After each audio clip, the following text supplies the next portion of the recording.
Ondrej, ja tvoju výzvu samozrejme príjmam. Ice Bucket Challenge je Ice Bucket Challenge.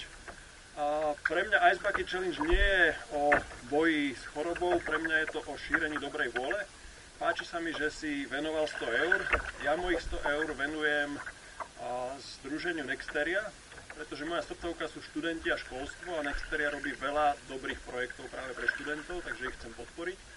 No a tie 3 mená ľudí, ktorých nominujem do tejto Ice Bucket Challenge, sa dozvieme za chvíľku, ale samozrejme predtým ešte ten ice.